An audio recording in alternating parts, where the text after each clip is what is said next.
Good evening. This is your special extended report on a rapidly escalating international crisis involving the United States and Iran. Over the past 48 hours, tensions have surged following a controversial ultimatum reportedly issued by Donald Trump, a firm rejection from Iran, and mounting controversy over what the United States initially described as a high-risk rescue mission. Tonight, we bring you a full-length, in-depth report, covering the timeline, the politics, the mission, and the now-confirmed outcome. The downed pilots are alive and have been successfully rescued. The crisis began with a dramatic escalation in rhetoric. Sources indicate that Donald Trump delivered a firm ultimatum to Iranian leadership, one that officials describe as a last warning. The demands reportedly focused on nuclear transparency, specifically requiring Iran to allow immediate inspections of key facilities and to halt uranium enrichment beyond internationally agreed limits. The tone of the message was unmistakable: comply or face consequences. Observers note that this approach is consistent with Trump's past strategy, applying maximum pressure in order to force rapid concessions. However, critics argue that such tactics risk cornering the opposing side, leaving little room for diplomatic maneuvering. The response from Iran was swift and unequivocal. In a nationally broadcast address, Iranian officials rejected the ultimatum, labeling it an act of intimidation. They reaffirmed their position that their nuclear program is peaceful and insisted that they would not negotiate under threat. More importantly, Iran issued a warning of its own. Any violation of its airspace or sovereignty would be met with immediate retaliation. With that, diplomatic channels appeared to freeze almost instantly. Within hours of the rejected ultimatum, reports emerged of a U.S. aircraft going down in contested airspace. Initial details were scarce. What was confirmed, multiple pilots had ejected and were now on the ground in hostile territory. Moments later, emergency signals were detected. The pilots were alive. What followed was a race against time. The United States announced the launch of an urgent airborne rescue operation. Military aircraft were rapidly deployed, including helicopters and escort fighters. Officials described the mission as high-risk but necessary, emphasizing that American lives were in immediate danger. Behind the scenes, command centers coordinated in real time.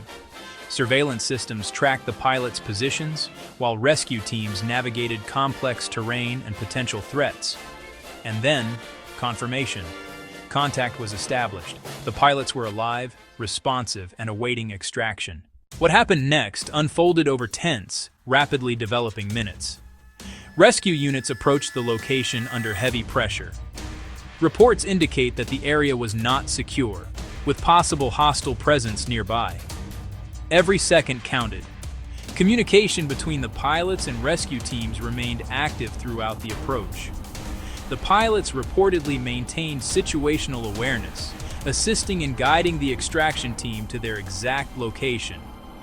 Then came the decisive moment. One by one, the pilots were secured and brought aboard rescue aircraft. Against the odds, the mission succeeded. All downed personnel were confirmed alive and extracted from the Mintaka.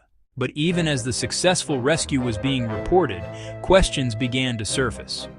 Why were advanced combat aircraft involved in what was described as a rescue-only mission? Why were electronic warfare systems active? And why did the incident occur near facilities long associated with nuclear enrichment?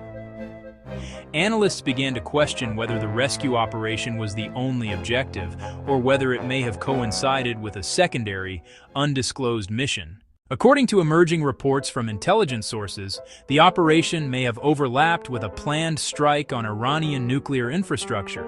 The theory suggests that the rescue mission, while real and successful, may have also provided strategic cover for an attempted or prepared operation targeting enriched nuclear materials. If accurate, this would represent a significant escalation and a highly controversial strategy. The United States has neither confirmed nor denied these allegations. Iran, however, has strongly condemned the possibility, accusing the U.S. of using deception as a tool of warfare. The international community is responding with caution. Allied nations have praised the successful rescue of the pilots, but are also calling for transparency regarding the broader mission. There is growing concern that the situation could spiral if misunderstandings or miscalculations continue. Markets have shown signs of instability, reflecting fears of a larger regional conflict. Experts warn that the margin for error is shrinking. As of now, the rescued pilots are reported to be in stable condition and receiving medical evaluation. Their survival and recovery mark a rare moment of relief in an otherwise tense and uncertain situation. However, the larger crisis remains unresolved. Was this purely a rescue mission executed under extreme conditions?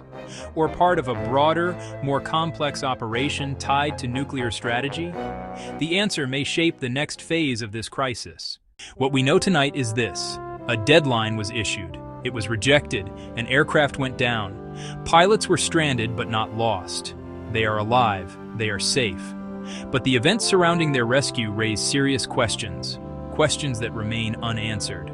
As tensions between the United States and Iran continue to rise, the world watches closely. Because what happens next may determine whether this crisis de-escalates or moves towards something far more dangerous. This has been your extended full-length report. Stay informed and stay with us.